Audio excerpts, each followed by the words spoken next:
What's up, everybody? Welcome to Unscripted Access, episode number 135. You're here with your host, Nick McCandless. On this week's show, we have Anthony Taw. Good evening. And that is it. It is the two-man podcast tonight. Other people are busy, but we had to let the show go on. So, it's died down a little bit. E3's come and gone. I think, Anthony, you would say you've probably caught up on your sleep by now from the exhaustion of E3, would you say? Yes, I would say that. Yeah, I know myself. It took me a while. I was okay. It's going to need a few days to get some actually decent rest. But that's how E3 always is. It's a blast, but it's very tiring.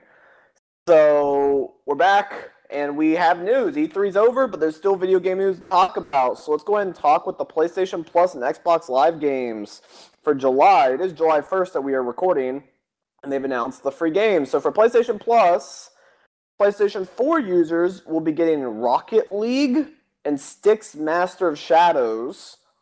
And then for the PlayStation 3, we'll be getting Rain. And then for PlayStation Vita, Geometry Wars 3. And then for all three consoles, you're getting Entwined and Mousecraft. So Entwined is that indie game they announced at E3 last year during their press conference. Looks pretty interesting. The other games, I have zero interest in. What about you, Anthony? Besides Entwined, I don't know what any of those are. Yeah. So, yeah, not a fan of the PlayStation games this month, and a lot of people were pretty upset with it. So for Xbox Live, you get Assassin's Creed 4 Black Flag and so many me. Those are the Xbox One games. And then for Xbox 360, Plants vs. Zombies and Gears of War 3. So, Black Flag, that's one of the best Assassin's Creed, arguably the best Assassin's Creed. So you have an Xbox One, you haven't played it yet, it's definitely worth a download. It's free, so you can't beat it. What are your thoughts on the Xbox lineup, Anthony? Assassin's Creed, I think Black Flag makes the month significantly better than PlayStation Plus. I mean, like, on PlayStation Plus, it sounds like a load of indie games, which yeah. I would ask Bronson about it if he was here, but yeah, Assassin's Creed for Black Flag, hey, that's kind of a big deal. You get to enjoy being a pirate before Sea of Thieves comes out. It's become this issue with like I said, Sony is no longer having to sell PlayStation Plus based on the fact that it includes free games. It sells itself because you have to get PlayStation Plus to play online. So Sony no longer has to really push the free games, and we've seen that. We've only had one retail title. One! On the PlayStation 4 for free, and that was Injustice. That's it. Now, for all you Drive Club fans who have not played Drive Club, the PlayStation Plus edition of Drive Club is now available in America and Europe. Almost a whole entire year later. So you can get the PlayStation Plus edition of Drive Club. So if you have not played Drive Club, you don't already own it, it's free. You can't lose out on free. Me personally, and same for you, Anthony, we already own the game, so it doesn't do us any good. But if you have not played Drive Club, you don't own it, whatever the reason is, definitely check it out. It's a fun game.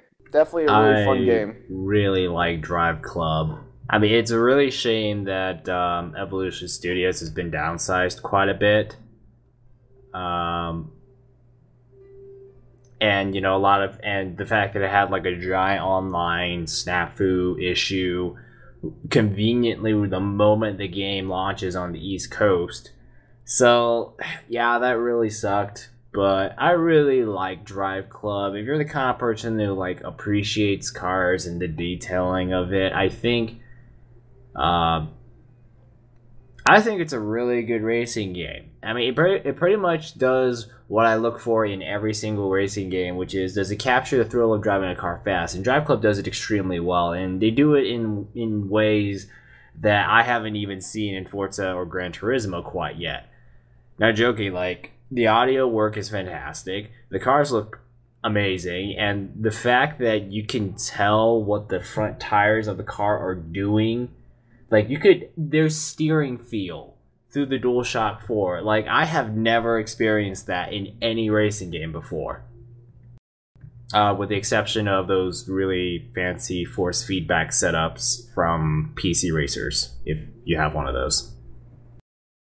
But it's pretty amazing. Right. It's really good. Yeah, Drive Club's amazing. I mean, my main problems were, yes, I mean, the first, like, 2 months, I mean, it was it's supposed to be this big online social racer, and it was a disaster. The whole online was, like, it was crushed for, like, first 2 months. That's, like, a third of the game, right? I mean, I would say it's 2/3 of the game right there, because when it first came out, the tour didn't have that many. It was kind of sparse, so you kind of were relying on challenges and that social kind of racing game where you're one-upping each other, issuing challenges and getting leaderboard and time trials. You needed that, and it didn't work for, like, I think 2 or 3 weeks.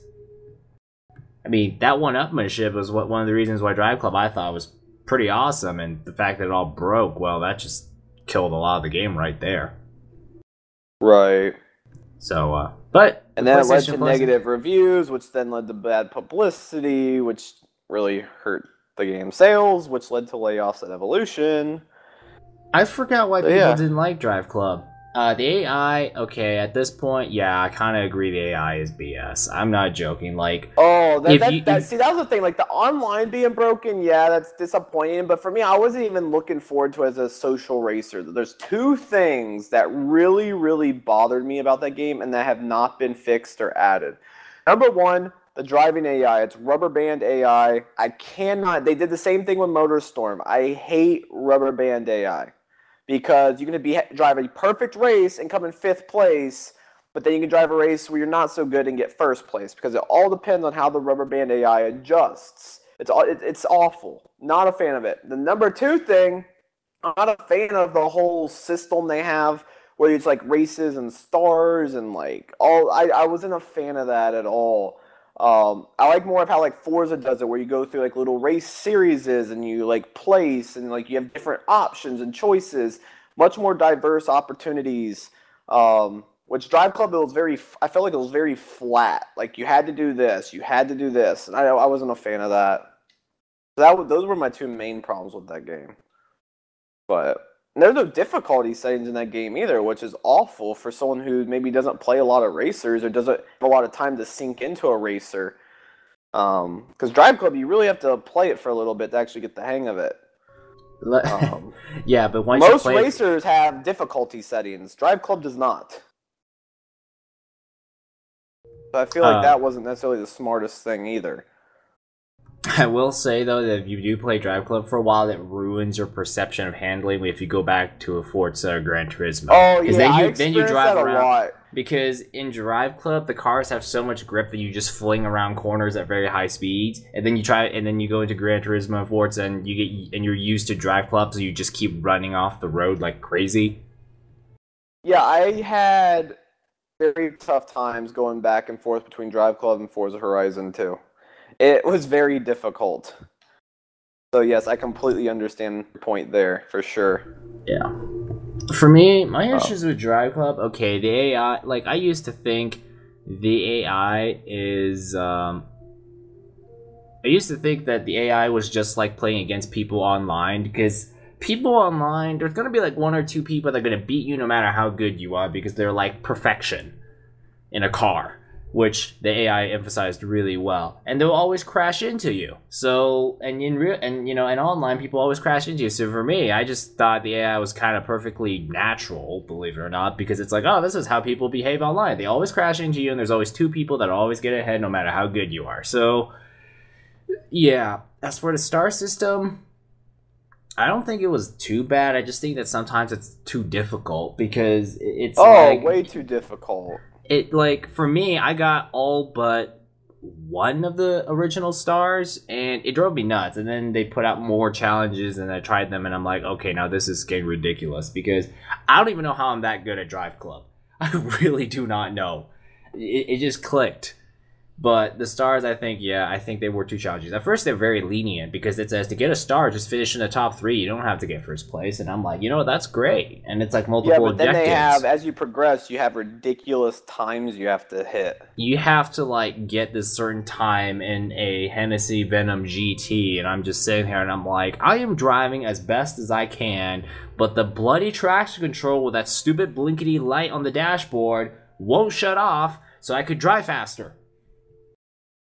So and that's like the other thing too, is that you have to like get used to the fact that in that game, if you slide a car and you're not drifting, freaking that thing forces every car to shove the stability control on, so it has a blinkety light on the dashboard. But the problem is that sometimes it bogs down the car's power when you don't want it to, and it's annoying. Right. It's like you have to like get used to understand. And the other hard part about drive club is that when you drive fast, it's actually a little hard to tell where the limit of grip is. One moment you have so much grip that you can fly through a corner at high speed, but the next minute you think you can do the same thing, and all of a sudden you're off the road and crash into the wall. And oh no, there's that penalty. Oh no, you touched the grass. There's a penalty. Yeah, the penalties I wasn't a fan of either. Like, these should have been options. Like, that's what I like about Forza. Like, Forza is accessible to anyone. Anyone. Because if you put it on easy, that thing will literally break and everything for you. But you can adjust it. With Drive Club, there's no option to use a racing line. There's no option to avoid penalty. There's no options for any of that. Like, I understand you want to make it challenging, but have options so that you're accessible to everyone. And it didn't happen. A game that, like I said, the core mechanics of that game are amazing. The driving, visuals, the weather, amazing. It's how the game was set up and the small things that became huge issues. So, that's Drive Club. Drive Club's been out for almost a year, so we don't spend too much time on that. There is a new model of the PlayStation 4 that has been now circulating.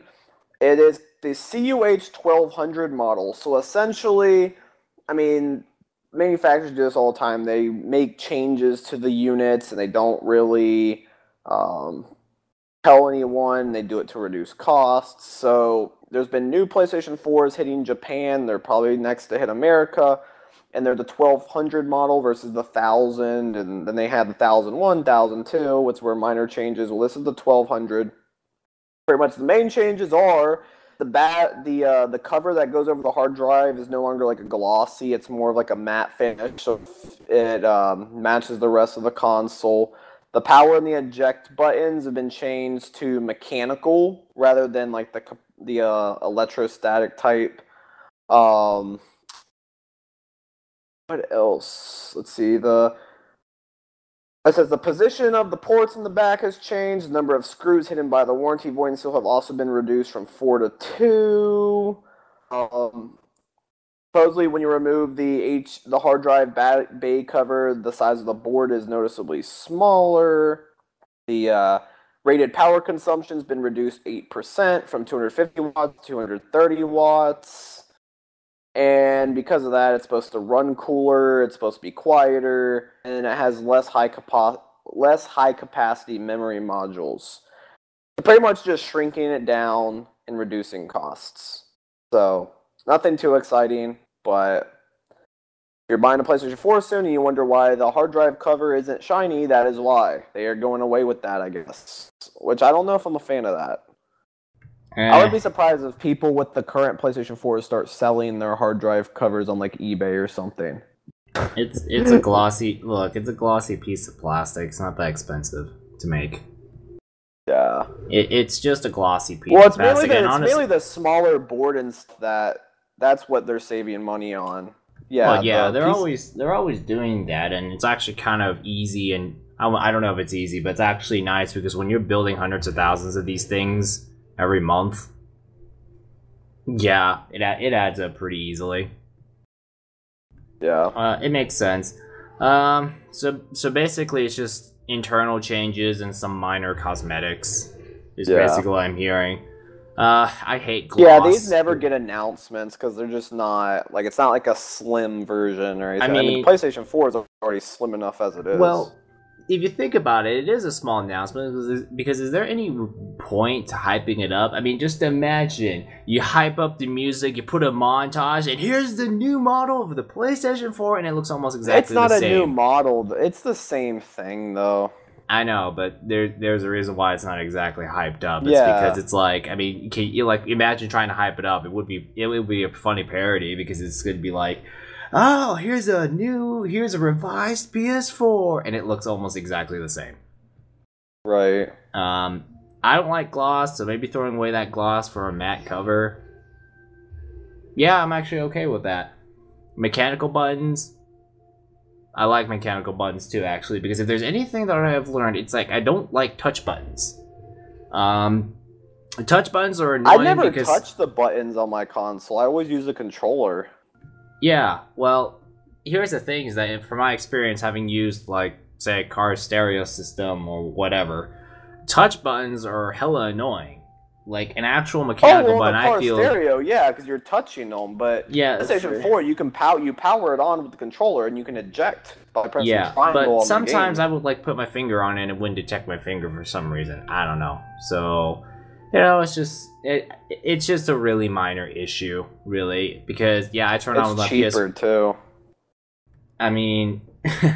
Yeah, the first model is the most expensive and the highest quality. They may be saving maybe $6 or $7 a console, but when you're talking about millions and millions of them being sold, that's a lot of money. Yeah, like I said, freaking smaller board, fewer high-capacity memory chips, that's big. Lower power consumption is great. That's always a nice plus, because when you have less heat, that's great, because can you believe how hot my PS4 was when I was playing Metal Gear 5 Ground Zeroes? Last week. I've never had my PlayStation 4 get loud, ever. Well, the difference is that the PS4 is right on my desk. It's like right next to me. That's why I could hear it so clearly. Whereas in the case of Bronson and your setup, the PS4 is like freaking at the TV. So it never really becomes an issue when it's that far away. But it sits on my desk, so this thing's fans are screaming like a laptop at high fan speeds. So, you know, but lower power consumption, that's always a nice plus. Yeah, it's not going to save any money on your electrical bill, but at least you know your PS4 isn't going to melt itself anytime soon. Yeah, it's just cosmetic changes and a slightly lower quality but cheaper to make PS4 price cut, maybe? Oh, no, there's not going to be a price cut for the PlayStation 4 anytime soon. They're selling them crazy fast. Okay, well, so much for that hope. Yeah, they're not dropping the price of it anytime soon. Like, what's the If anything, they'll have aggressive holiday bundles. I don't know if I would call it aggressive, but Star Wars Battlefront, I imagine that bundle happening. That's already confirmed. They're doing that. Okay, yeah. If they bundled it with the Stormtrooper white, well, what PS4 comes with that bundle actually? It comes with I think a custom Star Wars one. Is it white or is it like Stormtrooper white or is it? It's white. Okay, good. Yeah, that's the perfect color then. Stormtrooper white PS4 for your Star Wars Battlefront bundle, I think is pretty awesome. Like I think the white PS4 looks absolutely amazing. Yeah, the white does look really good. I've seen it in person. I'm like, oh, it's so nice. Let's see here. The Star Wars Battlefront. Oh, wait. Okay, never mind. So they had like an ultra exclusive one that I guess you had to know people to get. I guess they're not going to be doing a... Oh, they did it was like an ultra exclusive one. Doesn't look like they're... I don't know, they're probably they have to do a Star Wars Battlefront bundle. They probably will. I mean, like, considering Microsoft is like, we've got Halo, we've got Forza, no, I was gonna say Gears, but that's 2016. We've got Sony Rare has Replay, we've got Tomb Raider this year. And Sony, what does Sony have this year again? Their only other AAA game coming out this year that's exclusive Until Dawn, and that comes out in August, I believe. After that, that's it for the year. Man, So they're that's going to be just thriving off the multi-plats, like Battlefront and Call of Duty and stuff like that. Yeah, but you could buy that elsewhere. Like Battlefront, I could just buy that on my computer. Right. And I mean, yeah, PS4 is gonna have probably some exclusive content, but you could still buy the game elsewhere. Like Dragon Age had DLC first on Xbox One. Did I care? No. I just wait and get it on PS4 later. Right. I mean, last year was already really depressing for the PS4 because while the sales numbers just were crazy high, it was a case of Infamous, another Infamous, and a car game. That's it. That's it. We didn't even. I don't think we even had an honorable mention. And we went through an entire release list just to find out the PS4 didn't actually have much that year. And when Infamous is at the beginning of the year, the Order 1886 and Bloodborne, and then Until Dawn awesome. That's coming out. Yeah, last year, last year Infamous was awesome. Drive Club had a botched launch. This year, Order 1886 is it's debatable. Bloodborne is awesome, but those two were towards the beginning of the year. Yeah. So, yep. We'll see what happens. Yeah, revisions. Talking about Sony and their lack of games. Sony, well, Adam Boyes from Sony, who is the VP of Publisher and Developer Relations, he pretty much came out and said that pretty much how the deal worked with Activision is, hey, we worked close with them on Destiny. They said they wanted to show us Call of Duty, and we made it happen. So, big surprise there.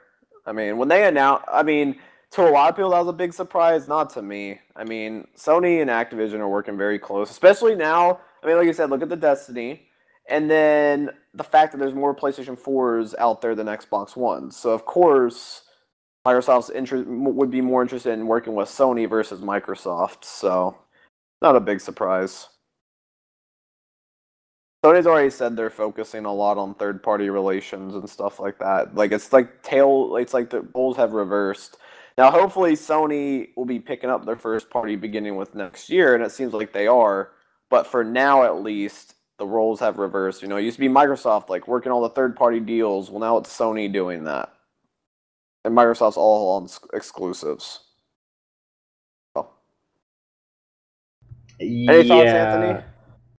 I don't know how long this sales momentum of the PS4 is going to keep going.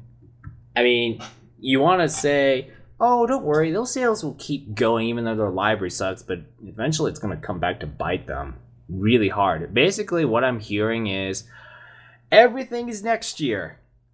Next year will be the most awesome year for PlayStation in the history of PlayStation. A lot like how Xbox is saying this year is like the best year ever in the history of Xbox or something. Like next year, it better be the damn best year ever for PS4 because, yeah, you've got great sales, but you're going to run out of steam if you put nothing on it. So, next year is looking amazing. You've got it better be amazing because this year and last year was terrible. You've got Uncharted. You have maybe Horizon. You have The Last Guardian. It's going to be crazy for Sony next year. And I hope it is crazy.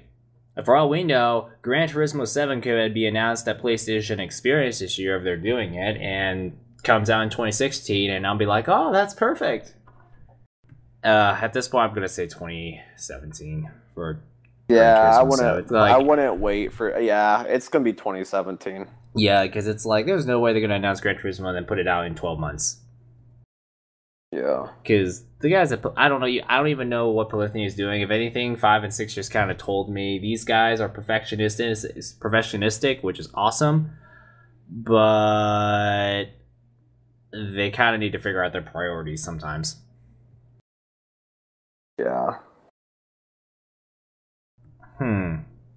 Anyways, moving along to some exciting news. Yay, excitement. Yes, so this past week was Metrocon. I don't know much about it. All I know is it's a small convention. And Nolan North had a panel. And Nolan North spoke a little bit spoke a little too loud about things that he shouldn't have been. He leaked a lot of information out. Like, a lot of information. So, when asked about when someone asked him directly about The Last of Us, and he said, quote, "For now, the last one. I know they're doing The Last of Us 2, but my character in The Last of Us had an untimely demise." So he pretty much confirmed that The Last of Us 2 is in development. Great.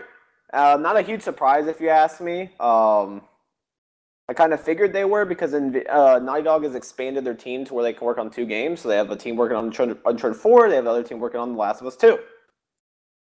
So The Last of Us 2, maybe that's going to be announced next year. And it'll probably come out like 2017 or something. So definitely won't release in 20. They aren't going to release it the same year as Uncharted. No way. So probably 2017 is when that'll come. But yeah, The Last of Us 2. That's exciting. Nolan North also spoke a lot about a few other things. He spoke about the fact that about the movie. So obviously there's this whole Uncharted movie, and he's saying that he's really worried about it. He said, quote, I don't know when they're going to get to it. That movie has been on ice for almost 10 years. So that means it's been pretty much a thought since Uncharted was thought for the PlayStation 3. And they kept switching writers. Apparently they have a good script. A couple of scripts before them, which I wasn't supposed to read, but somebody got me to read them, and they weren't anything like Uncharted. I mean, there were versions of that script that wasn't Uncharted. It was basically like a heist movie, and they said they will just ride the Uncharted name. So that's not good to hear. And then someone asked them about, because I guess the rumor is that Mark Wahlberg is going to play Nathan Drake, and I can say he looks a lot like him. But he said, quote, Mark Wahlberg is about my age, so it's like, I don't know how many sequels you're going to get. Are you not planning for sequels? That means you're not planning it very good. That means the script is kind of weak. I don't know what is going to happen, end quote. So it doesn't sound like there's much that the movie's heading in the right direction. So it's not good to hear. Video game movies, I don't know, but I want to talk about The Last of Us 2 first. Yes. Yeah, it was yeah. I mean, as much as The Last of Us 2 was amazing. I mean, The Last of Us was unbelievable. Man, so that amazing. has to be. I mean, if I were to sit down and come up with a list of the top 10 or 20 best games I've ever... Top 20, yeah, I think it would probably get on there. Top 10, I don't know, but... Oh, it definitely makes it on my top 10. That game was so good. The Last of Us is tied with Zelda Skyward Sword for, in my opinion, the closest to a perfect game ever. Of all the games I've ever played, The Last of Us and Skyward Sword were the closest to perfect I've ever seen, and praise from me doesn't get any higher than that. Okay, because there's always going to be some little tidbits that I'm going to get irked about, but that's true with just about everything. So if you can get as close to perfection as possible, then that's huge praise. And The Last of Us is one of those games. And it's something. And obviously with the success and the enormous critical acclaim of that game, yeah, Last of Us 2 is gonna happen. It's gonna happen because as much as I want to say, I want this to be, as much as I want to say this, I want this to be a one-off. I want this to stay just the way it is and become a piece of gaming history instead of a long line of games that could potentially have questionable quality with The Last of Us 10 or whatever. Just want it to be a one-off and, you know, not ruin the world in any way whatsoever. It's perfect the way it is. But it was The Last of Us 2 was going to happen anyway. When you're that successful, and like, why not just do another one? Why not expand? So, you know, it makes sense that they did a second one. Here's the thing, like, I trust Naughty Dog. Like, that's the thing. That's why I'm not worried about it at all. I trust Naughty Dog when it comes to games. Like what they've done with the Uncharted franchise. I mean, I don't See, have the case any... of Uncharted. See, the thing about Uncharted is that Uncharted is not as serious, because in the case of Uncharted, yeah, you could have fun, lots of fun with Uncharted, because it's like, oh, it's Nathan Drake, and everything he touches turns to shit. Oh, he's gonna go in a ship. Well, you can guarantee that it's gonna sink. Oh, he's gonna get a car. Well, you're gonna assume that some dudes are gonna chase him. Oh, he's walking through a marketplace. Well, he has never walked through a marketplace without some gunman coming by and shooting at him. It's kind of like Uncharted's a little silly, and we're okay with that because that's just how Uncharted is. It's supposed to be kind of a silly kind of thing, but The Last of Us is so serious. Like, you can't be funny with The Last of Us. You can't like just dream up stupid things for The Last of Us. The Last of Us is a really serious piece of work. So, like Uncharted, we don't really mind if an airplane, an airplane flies over the ocean and Nathan Drake's on it, and all of a sudden Heli shows up and goes Metal Gear on them. Great, that sounds awesome. Last of Us, But yes, you do have a point that Naughty Dog is probably one of the best, if not the best, game studio out there right now. Oh, for sure. Yeah, like, they're pretty much up there with, like, the Zelda team, the Super Mario, the main Super Mario team, the guys who made 3D World and Galaxy 2, like, those guys. Naughty Dog's way up there. They're one of the best, if not the best. Or tied for best, I would say. Yeah, they're amazing. Yeah. I'm not joking. One of the things that will always blow my mind is how they made The Last of Us look that good on a frickin' PlayStation 3. And they did this in 2013. An 8-year-old game system with a game that looks really good, and they did all, like, and frickin', like, you didn't have to worry about loading times except the first big one at the beginning, and that's it. You didn't have to worry too much about loading times. It looks crazy good, and it's running on an 8-year-old game console that only has 256 megabytes of RAM. Megabytes. Yeah. Pretty insane. Freaking, yeah, they've got geniuses over there. Don't know how they do it, but they did it. Well, Uncharted 4 looks outstanding. Man, can you imagine Uncharted 5 or 6 and The Last of Us 2 on PS4? It's going to be like, crap, Nick. We spent all this money on our computers, and Uncharted 6 completely just makes our computers look lame. Like, that day is going to shame my computer and the $500 I dumped into it on upgrades this year. Man. Yeah. Okay, but the Uncharted movie, I don't know. Every time I think of video game movies, I'm like, well, has it happened yet? Does the movie exist yet? Like, there's a Warcraft movie, and supposedly it's moving along. There was going to be a Gears of War movie, but that didn't happen. There was going to be a Mass Effect movie, but that didn't happen. It's just like we keep hearing all of the, because, you know, gaming... The Ratchet and Clank movie is definitely happening, though. It is definitely happening, that is true. But as far as those really big titles, Uncharted, Warcraft, Mass Effect, Gears of War... I don't know. I'll believe it when I see it. Because video game movies, for the most part, have had a really bad reputation of being absolutely awful, and you can thank the 90s for that. But now that video games have become so big that they've pretty much overtaken movies in revenue or something, it's like gaming is like one of the biggest forms of entertainment right now. And yeah, it seems natural that they would get like big movies and all that kind of stuff going for them. And yeah, it's possible to make a good movie as long as you don't base it entirely off the game. Because let's be honest, can you make a movie out based on Mass Effect 1? No. Can you make a movie that is the prequel leading up to Mass Effect 1, like Commander Shepard's rise to prominence and how he ended up in the Normandy in the first place? Yeah, you could do that. So it really depends how they do it. Uncharted is called Indiana Jones. We already have the Uncharted movies. It's a spin-off of Indiana Jones. Yeah. But I'll believe it when I see it. These video game movies, they just get stuck in development hell. Is the term? They get stuck in development hell for so long that you just think they were not going to happen. For whatever reason, either they change the staff, or in the case of the Uncharted movie, they keep changing the frickin' script. And in the case of the Warcraft movie, I don't even know what is going on over there. They just say it's moving along.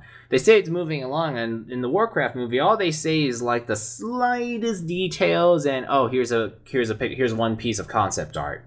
Okay, fans, hope you're happy. Yeah, but we'll see what happens. An Uncharted movie is going to be interesting. What they have to do is that even if the plot is going to be different, and even if all the characters are going to be different, you have to keep the spirit of the games. Otherwise, everyone's going to riot. Because if my Mass Effect movie feels like Mass Effect 3 and not Mass Effect 1, there's going to be a problem. Because like in the case of Mass Effect 3, oh, it's a good game. Oh, it has a good story and the music's pretty good. But there was you could just tell that the spirit of Mass Effect was somehow different in it. Oh yeah, it has Turians, and oh yeah, you're in space, and there's the Normandy, and Admiral Hackett's still there, and Captain Anderson is still there. But it's all those little details you have to pay attention to, because Mass Effect 3's story kind of felt like a really, really good fan work. But it is not written by the guy who knows every single little thing. Like the guy who envisioned the whole thing. Because the guy who envisioned the whole thing knows all the finest little details, such as, I know exactly how an Asari should behave, and what their tendencies are, and what their political stands are. Whereas the person writing based on what he's seen from the games probably doesn't know all those little details, or imagine all those little details. And and in the Uncharted movie, considering they fired the person who wrote the Uncharted story from 1 through 4, that's where things get interesting. So Amy Hennig. So Nolan North had commented on that. And someone pretty much asked him, they said, with Amy Hennig leaving, did they change the script at all for Uncharted 4? And he said, yeah, I can't really say too much about that, but I will. We had shot 8 months of her story, and it was all thrown away. The Last of Us guys came in, and you have to understand, new producers, new people, they want to do it. I don't know what happened exactly. Amy is still a very dear friend of mine, and she's brilliant, but the Last of Us guys were the next team there, so they took over, and they just wanted their own flavor. They got rid of some of the other people that were involved, and they just redid their thing. Wow. So, okay. I don't know. Sounds like there's a lot of tension and within Naughty Dog. Yeah, but that's not necessarily a bad thing, though. That's not always a bad thing.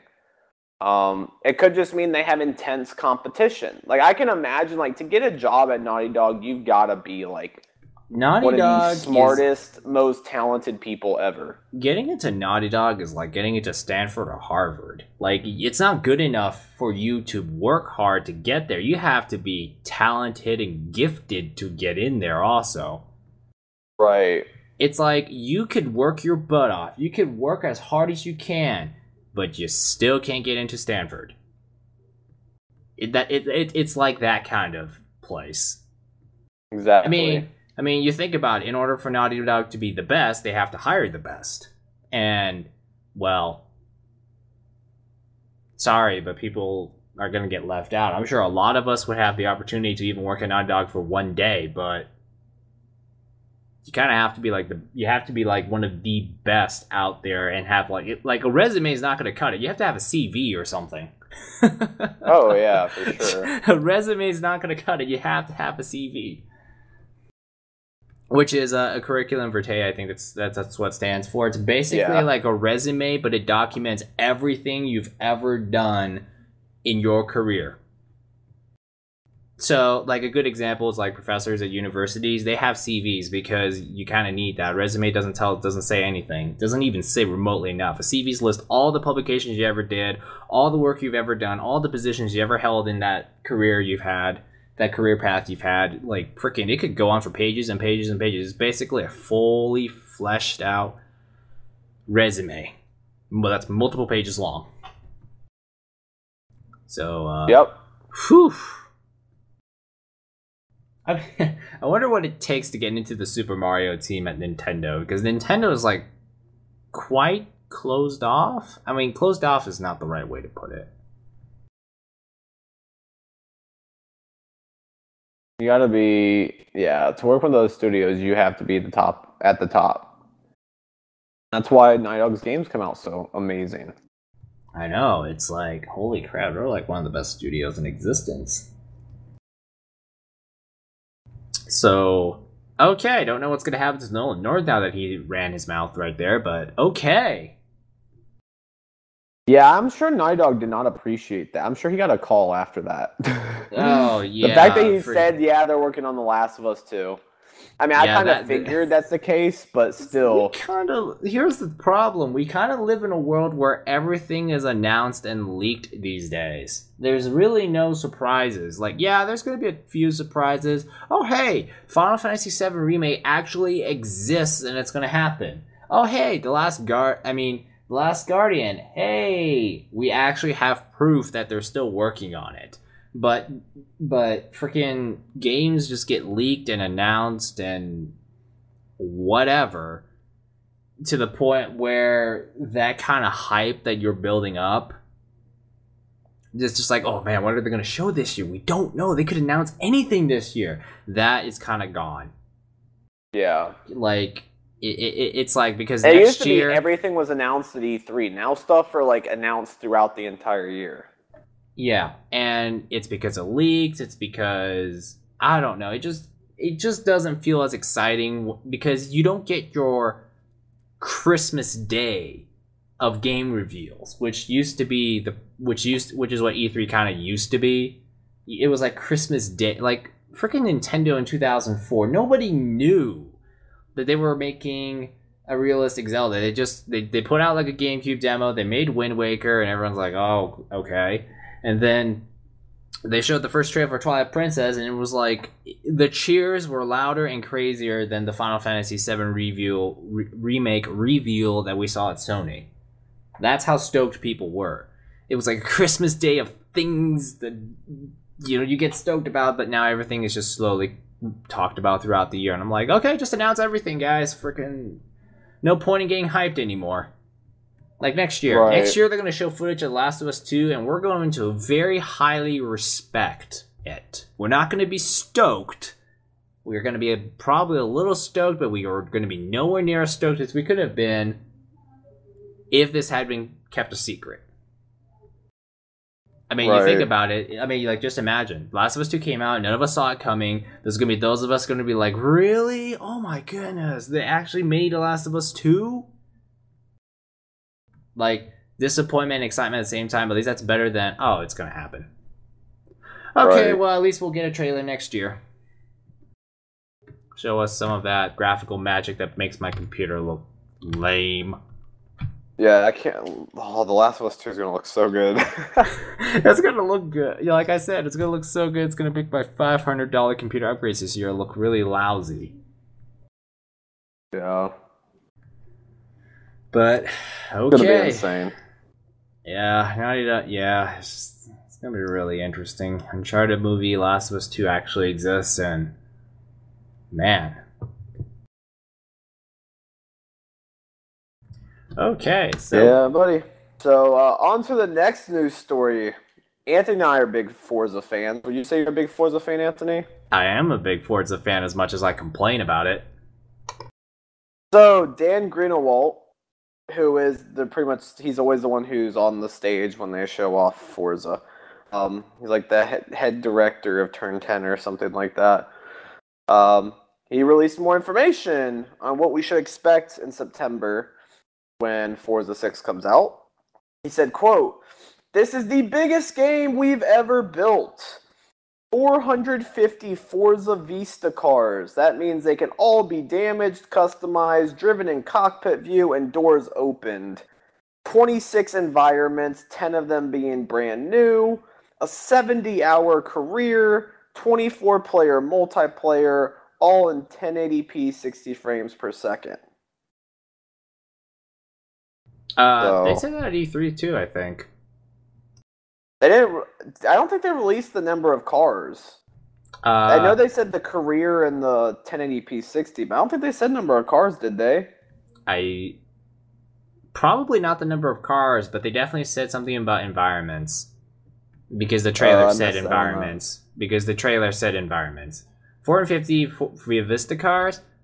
Okay. Yeah. Alright. 70-hour career? At least I can finish it? This is a thing about Forza I noticed, is that Forza 2 had a good number of events and career things, so that I could actually 100% the game. At least the, racing checklist. Forza 3, I think I barely finished every single race on every single event. Forza 4, okay, that is way too much. It's either my enthusiasm for Forza started to wear off, or they had so many races in there that it was impossible for me to get all of them done in a timely manner. I'm not joking. It was so colossal, and a lot of them were kind of stupid too, and didn't seem to mean much. It's like, hey, guess what? Every single event is a 15-minute race. Oh my goodness, I don't have time for that, and I don't have the energy to drive around in circles almost like NASCAR for 15 minutes a race. Like, freaking, if they were like 3-minute events, heck yeah, I'm okay with all those checklists you have. Give me 3-minute events. I actually kind of prefer shorter races, but 15-minute runs, they get so tiring, and when you have endless pages. I enjoy them in Forza Horizon too, because you're driving like through all these different environments and stuff. But yeah, on the same track, yeah. Forza Horizon 2 actually has the open world going for it, and you get to do really stupid things. Like, hey, did you know you could drive a Cadillac Escalade? I was looking through the cars list, and I'm like, I have to buy Forza 2 just because it has a Cadillac Escalade. That's the only reason why I really need Horizon 2. Okay? No other game is going to let me sit in the cockpit of a Cadillac Escalade driving 100 miles an hour off-road, doing really stupid things. So, anyways, yeah, me and my weird car taste. But, yeah, Forza 4, it just got really boring, especially when you've driven on that track 50 times and they ask you to do it again, and you're doing it for 20 minutes, and you have to start playing music on your iPhone or on your computer so you don't pass out. It's like driving on a California interstate. Yeah, it's kind of fun, but it's tiring as hell. Yeah. But let's see. 450 Vista cars, the door's open. Ooh. I can open the door. Fantastic. What I'm waiting for them to do is to light up the dashboard. Like, okay, yeah, in Drive Club, yeah, okay, I remember I got pretty stoked about the stability light because freaking, like, when you start your car, I personally think that whenever you drive a car in real life or in a game or any race car, I think one of the most exciting things you ever can do with a car is just simply turning it on and starting it, because it's like all those moving parts inside the engine start whirling to life, and bam, you've got something that makes a lot of power and it makes a lot of noise. So I like that. To me, that's why starting a car is so exciting, because it's just, you're bringing a machine to life again. So that's great. That's why I kind of feel like it's important that they get the starting aspect done right. So please light up the damn indicators, because if you have enough time to get that tiny little screwdriver, if you have enough time to get that tiny little itty bitty bolt in the engine bay to look perfectly right, I'm pretty sure you can put a couple warning lights on the freaking car. Because that little bolt in the engine bay, I'll probably never see. Ever. I mean, it's just like in Drive Club. Like, in Drive Club, yeah, actually, speaking of Drive Club, that's one of the things that drives me nuts about Drive Club, is that they say, we detailed these cars so well that that automotive manufacturers ask us for the 3D information. And I'm like, that's great. So how come I can't control the camera wherever I want so I can see that little screwdriver in the passenger footwell? Oh, right, I can't look at that screwdriver in the passenger footwell, so why did you guys detail the footwell if I can't see it? Right. I can't even see the gas pedal because it's always obscured by the tennis shoe of my driver. So, yeah. Sorry, that's my rant on cars. Car detailing. Yeah, I like racing games, but I'm not near as like anal as you are about it. If they're gonna call it a simulation, they're going to say that our cars are perfectly detailed. I'm gonna hold them to that damn standard. If you're gonna keep talking about how awesome that little bolt you detailed was and how finely perfect that metallic paint is, I damn well better be able to see it. Instead of like shoving the camera in only preset locations, and I'm just gonna think, okay, you guys are just a load of BS now. Perfect. Right. That being said, though, I'm pretty sure Nick would beat me in Forza really easily because he plays like those games way more than I do these days. Here's the thing is that I can drive, but I don't drive the best cars because I just have weird taste. Like, Nick has no problem getting into the fastest Lamborghini and lapping the Nürburgring as fast as possible. Me, I just like to do really stupid things like, oh, hey. Like drive an Escalade. Yeah, I would take an Escalade around the frickin' Nürburgring if I could, just because I can. Okay, it's like every game on the frickin' planet lets you drive a Ferrari around the Nürburgring. Every single one of them. Okay, not all of them, but basically the number of games that let you drive a Ferrari. Every racing game has a Ferrari in it. Why not? And all of them have Lamborghinis, and Audis, and Mercedes, and BMWs, and Corvettes, and Nissan GTRs, and Honda NSXs. Oh, look. You have the same cars as every other racing game. But, oh no, here comes Driver San Francisco, and you can drive an old taxi while being chased by the police at like 80 miles an hour through San Francisco. Hell yeah. That's awesome. Give me more. Give me cars in real, give me cars that, other games don't have. Like freaking Crown Victorias. My wish list for every racing game that ever comes out is Ford Crown Victorias, Porsche 928s. Actually, Porsches in general, but EA is just a pain in the butt about it. I don't know if Porsches are coming to Forza 6. I forgot. Forza 4, they would have probably said something if it was. I don't remember if Porsches are coming to Forza 6, but in Forza 4, because EA held the exclusivity license, it was a $20 add-on for Forza 4, which was probably EA saying, give us lots of money if you want Porsches, and I'm like, whew, wow. And even then, half the Porsches in that pack were, from Forza 3, so it's like, wow, that's not going to work for me. Yeah, I'm not a big Porsche guy, so... See, I'm a big fan of older Porsches, and you can thank Porsche Unleashed from 2000 for making me a fan of older Porsches. The new Porsches today, I'm like, no. I'm sorry, no. Oh, I also hope that in Forza 6 they actually make the driving better. I mean, rain's a big deal, but frickin' if there's one thing that kind of tired me about Forza is that Gran Turismo is trying to look for Gran Turismo actually is successful in finding the next big driving simulation frontier that doesn't scare people to death, whereas Forza is like, Forza 4 is good enough. Forza 5 is good enough. Just predictable, reliable, friendly plow understeer. And I think Forza 6 felt kind of the same when I drove the Lamborghini Huracan. I'm just like, it feels like there's actual grip, but I still kind of feel like there's kind of a little noob friendliness in these controls, which is great for a lot of people, actually.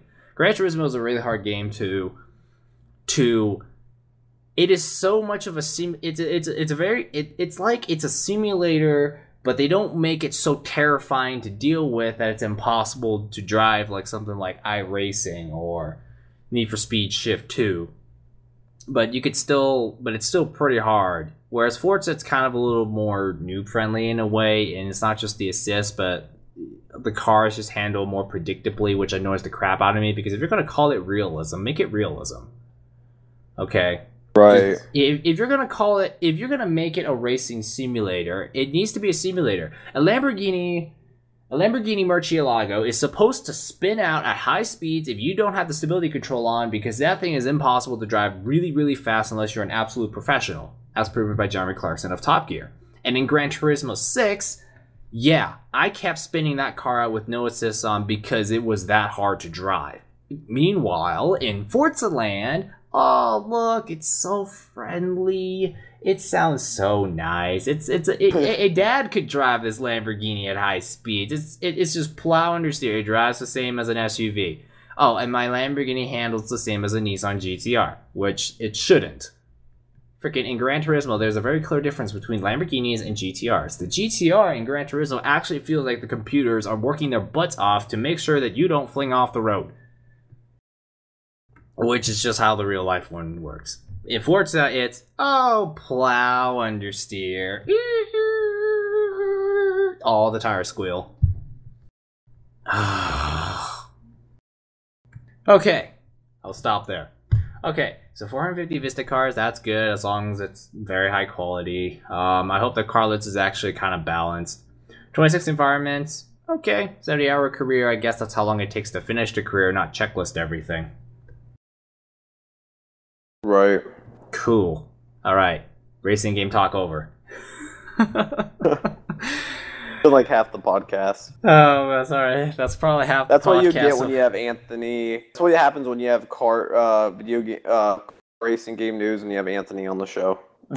You know what the crazy thing is that I love racing sims, but my favorite driving game of all time is Driver San Francisco, which is flat out not a racing sim of any kind. It's a city driving game. And I just love the fact that you could do stupid things. Like, you could just get into, like, a Crown Vic taxi and just run around the city just doing stupid things, jumping off ledges, you know, running from the police. I don't know why. Like, Driver San Francisco is the best driving game I've ever played. And you know, it's probably going to be the last driver game for an extremely long time, if they're going to even make another one in the future. Right. It's like, you just capture the joy of driving a car fast. Okay? If I could take a slow as hell taxi and going 80 miles an hour is absolutely fun, I will love the game. Okay? It's a lot like how in real life where you don't have to go 200 miles an hour to have fun with your car. You can go 50 and have fun with your car. I'm not saying do anything illegal on legal roads, on public roads, but, you know, just because it's slow doesn't mean it's boring. Same thing kind of like racing games. You don't have to have a Ferrari in your game to make it fun. If anything, I've played racing games where it had Ferraris and I was bored to death. So, alright. Okay, racing game talk over. What's next?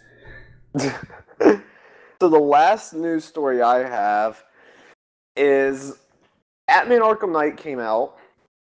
And it's been plagued with PC issues. It got to the point where they actually pulled it off the sale. So if you already downloaded it, you have the game. But if you want to buy it on PC, you can't. They completely pulled it due to issues. Now, I have it on the PC, but I haven't played it yet because I'm trying to get through The Witcher 3, and I'm super busy, but I'm trying to get through The Witcher 3 first. But yeah, they've had to pull it.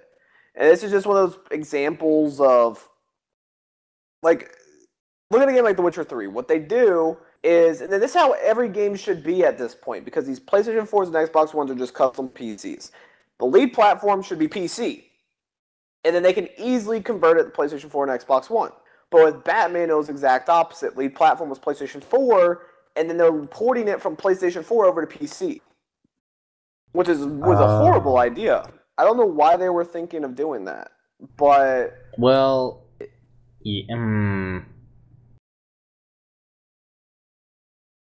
Yeah, I don't have a good reason either, because what happens is that when you take a PS4 version, because it's like, if you have a PC, if you have the PC version, what you can do is you can tweak it and lower graphical settings to make it fit into a PS4 or whatever. But you take the PS4 version and move it up to the PC. Well, the PC is so much more capable. What can you do? You have a baseline, and what you start tacking on more, and the engine is probably not capable of handling more because your baseline was the PS4 version. Right. But I'm not an expert on how that stuff works, because I've seen it the other way around too. I've seen them take the PS4 version of Destiny and try to make it fit into a PS3, and it wasn't pretty at all. Everything just looked like mushy Play-Doh mud. I mean, it played awful. It played exactly the same, which is great, because the PS3 beta, Destiny gameplay controls, shooter controls, good, worked well, just like the console versions. But everything just kind of had like this muddy, blurred look to it, and that's one of the downsides of taking a high up platform and trying to port it down to a system, is you get graphical quality that just tanks. So I really don't know, like, it's the fact that it was that, like, if they had, I feel like that game was probably a month or two away from properly working on the PC to an acceptable level. Well, there's a QI guy. Obviously, he hasn't released his name because he wants to keep his job. But there's a QA guy that came out and said that Warner Brothers knew this was going to be a disaster for PC when they were coming out with it. They knew that, but they did it anyway. So, well.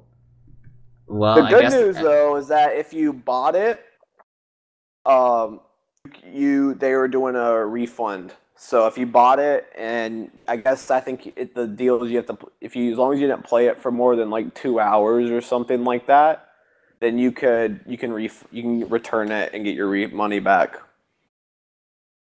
But if Warner Brothers knew this all along, they should have just said, okay, PC version, we're gonna have to take an extra month or something like that. And you know what? That's fine, because I'm pretty sure sales of the PC version of Grand Theft Auto 5 were still good when it eventually came out. And even then, it was like, here is an even better looking version of Grand Theft Auto 5, which is kind of funny because we're all like, oh my goodness, this game looks so amazing for a PS3 game. Then they came up with the PS4 and Xbox 6 and Xbox One, and we're like, yeah, it looks even better now, it's in 1080p. And then they're like, nope, you can make it look even better if you purchase it for the third time for personal computer. I bought that game 3 times. I can't believe it. I am not buying it for the third time.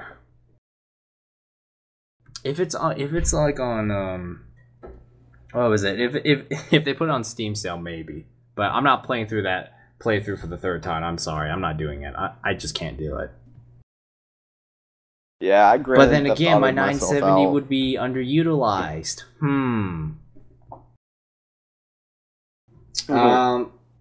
But yeah, they would have taken an extra month or two, and I don't think it would hit PC sales too hard. Yeah, especially if they knew that this was going to be a disaster. Like, that's just publicity for your company, which is never good. Yeah, well, here's what they're going to do. They're going to say, okay, guys, we apologize. We have deeply apologized from the depths of our hearts. Here's some free stuff. Here's a new patch. See, the game's working okay again. Companies have been doing this for a really long time. I mean, we all hate it when they do it, but they still do it anyways because people keep buying it anyways. Oh, here's a broken game. Oh, we apologize. Here's free stuff and here's some patches. All is okay in the world again. Sunshine and rainbows. See? This is why we can put out games unfinished. All we have to do is say sorry and give incentives. Say sorry and more incentives.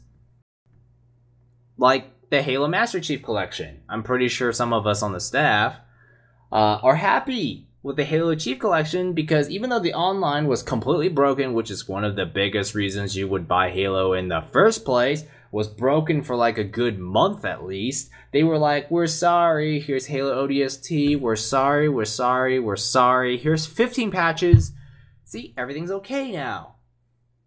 And now, and I don't think people are going to remember that it actually came out completely broken. Exactly. So it's a freaking... Well, yeah, because if you buy the game now, you would never know. Yeah, because if you buy the game now, which, yeah, I'm probably going to end up with it eventually, I guess.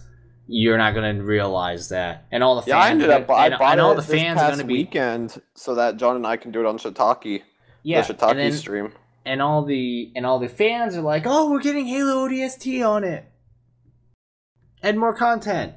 And yeah, but you can is get forgiven. ODST for $5. Yeah, but it would be better if you could just Well, yeah. have it for free on your Halo Chief Master collection thing. Yep. So cool. That was wow. We got through this super quick. When you only have 2 people, we can get through it super quick. We're only like just over an hour. Did you have any news, Anthony? I actually do not have much news. Club Nintendo is now dead. At least in North America, because the last day to redeem your points was yesterday, June 30th. And today's July 1st, the day we're recording it. So, if you didn't redeem a coin, sorry, too late. Your coins are gone. I thought Nintendo was going to announce a successor rewards program at E3 with their Nintendo Direct thing, but they haven't done that. So, that's going to be interesting. That is interesting. Yeah. In other news, this is for the Raid, but AMD has come out with new graphics cards, and people are not too impressed by it. They came up with their 300 series, the R9 300 series, and the Fury X, and basically the general consensus is, oh, they run well enough at 4. They kind of have competitive performance, but you better be ready for the thing to have power consumption up and through the roof. And I sit here and at this point I'm like, well, this is gonna really suck. Like, I don't really think AMD even has enough money to stay in the game, because Intel and Nvidia are so rich they can just say, oh, here's some money, tweak. Oh, good. See, our competition's destroyed. Anyways, yeah. Yeah. So cool. Do we have any comments or questions from last week's show? Let me check. This is gonna take a while. Just cue the Jeopardy song. Oh,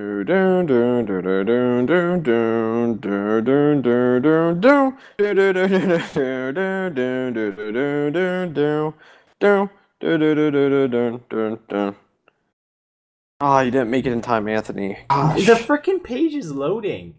I was like, it's all your man, fault, Anthony.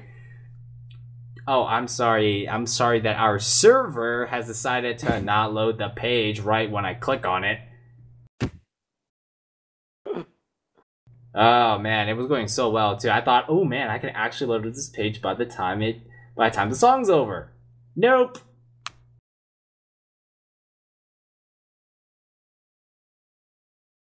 Sorry, we apologize. Hang on.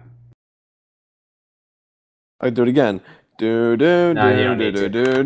No, you don't need to do that. And the answer is no comments. Oh my gosh, guys, why? That was our post E3 show. Come on, guys. You have to let us know we want to know what your thoughts are on E3. Come on, guys. Solid Kratos actually did comment on a couple of our E3 stuff, like on the Persona interview, having the project lead saying, every day is great at your Juness on camera was absolutely brilliant. And I agree. Oh my gosh. Freaking that had me cracking up. When Bronson asked that question, the dude was just shocked. He was just like, wait, you want me to sing it? Yes. He did not expect it at all. And I just love the look on his face. He's like, oh, fine. Every day is great at your Juness. And it's so perfect too. It's great. And then he also talked about the what was it? The podcast where we filmed that podcast while Bronson was eating the cake, or the roll cakes, I should say. Which I think I'm gonna make a separate video because that's what everyone wanted to see. Currently, there's kind of like an amended short version stuck on our behind the scenes, which is gonna happen next week. Due to technical difficulties, our video content schedule got slightly delayed. But that has been resolved. So behind the scenes is going to be posted next week. So you get to see stuff like Nick staring at a certain scenery as we were driving to Outback Steakhouse. Us doing Rock Band. Wait, That's certain awesome. Scenery. Oh! Yeah, John was just giving you shit from the back seat. No, what cracked me up is I literally did not make it that obvious. What John did is every time he looked at someone, he assumed I was, and most of the time he was correct. But me and him just have like radars. We have like matching radars, and whenever there's an attractive woman around, my eyes lock onto them pretty quickly. John was doing the same thing. That's why he was always like, there's no way he saw my head turn. It turned for like a second. There's no way. But that was great. Yeah, and then after Outback we did a joke. And then Monday, I don't know. Like, behind the scenes is pretty interesting. This year it's actually better than last year. Quite a lot better. I would say just mainly because everyone was more open to, trash talking on each other. But look forward to that. E3 was actually, believe it, I honestly, if someone asked me, so what's your favorite thing about E3 this year? I'd be like, trash talking on other people on the staff. I'm just you put John and I together, and you're gonna have fun. You guys just kept going, and I'm just like, what the hell? Why do you think that Shiitake is so successful on Twitch? That's all we do on there. I know, it's just you guys just like so much shit talking. Holy crap! Like, John just thinks you're smooching the glass of my car as we were driving along this other car, so I'm just like, what? No, you weren't smooching the window, but John wanted to say you were. Yeah. But yeah, I'll be honest, like, this year, this E3, man, I hate to say this, but it was kind of boring if you weren't an Xbox fan. And even if you were an Xbox fan, you probably wanted to play Halo, but good luck trying to get into Halo. You would stand in that line for an entire day just to have a chance to play it, if you weren't part of the press and went to some special event. And the Forza line was short. Nick and I played Forza probably 10 or 15 times. Just because the line was so short and it was so easy. And no, I never beat any of his times, even though I kept saying I would. Because I thought I was a better driver. Which I probably would have been a better driver if he turned off his assist to my level. But the problem is... Well, yeah, you try and drive the Ford GT with no assist, but the thing was that I kept stubbornly turning the assist off, so I kept spinning out, whereas Nick actually didn't spin out so much, so he was fine, I wasn't. I came within 5 seconds of his time in that extremely fancy $55,000 simulation setup that they had, which, with the moving chair and everything, that stuff is... man. Yeah. So awesome. What else?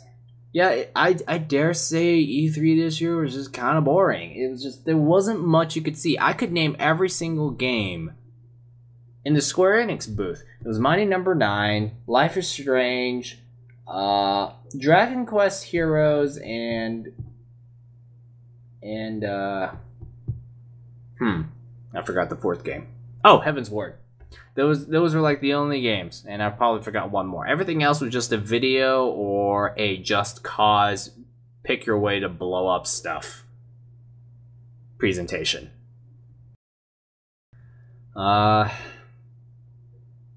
Nintendo, I played a little bit of Yoshi's Woolly World. I played Star Fox. Just not much, really. So I honestly had more fun just watching Nick and John just trash talk on each other and Bronson eating a roll cake than other things.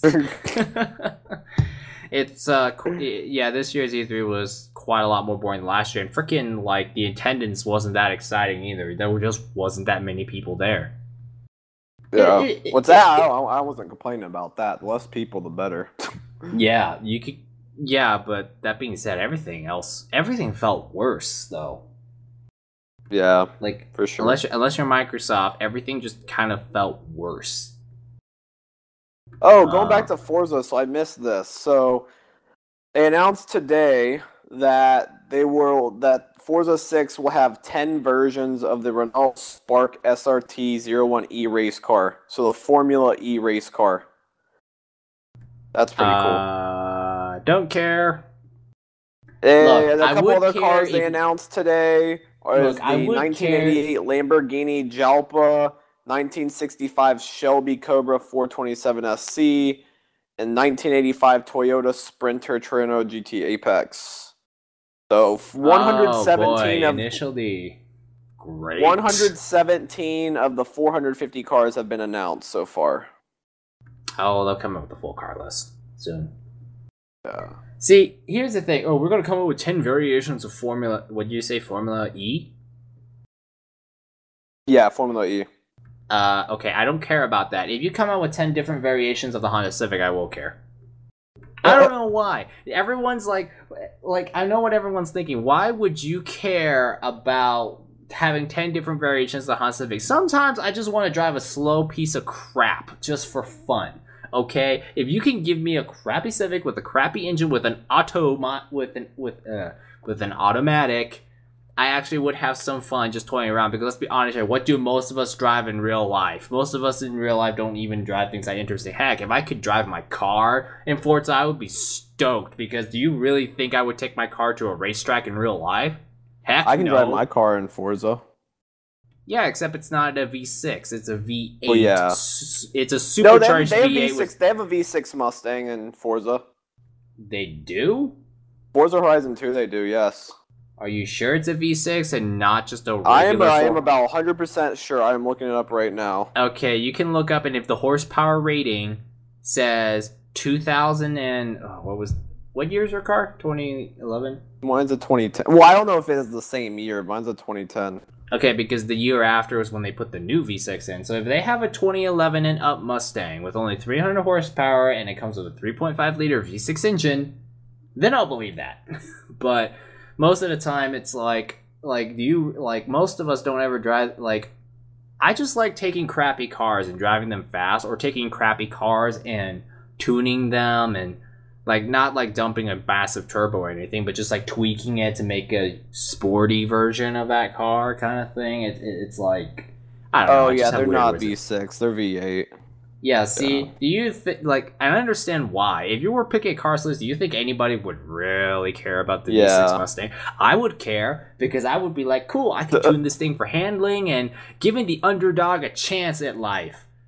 But no, if you're picking cars, why in the world would you just say, oh, let's just put in a family car in a racing game? That's going to be so much fun. Yeah, no one's going to ever do that except for the weird, awkward Asian that works at thegameraccess.com. And he's going to give the game a... But if you do put that in, I might give Forza a 10. Yeah? Yeah? I'll just leave that out there. Oh, the stuff that gets you to like racing games just amazes me. Blinkety lights on the dashboard, that gets me excited. But because it's like, at this point, a lot of racing games feel kind of the same. So it's like, let's all make our cars as beautiful as possible. Let's make sure we have all the latest Ferraris and supercars available. And let's make sure that we have all the tracks available. Okay, and we gotta make sure that the cars go fast. Okay, checklist complete for a racing game. It's like, I don't want to use the word cookie cutter. I wouldn't go that far, but it's just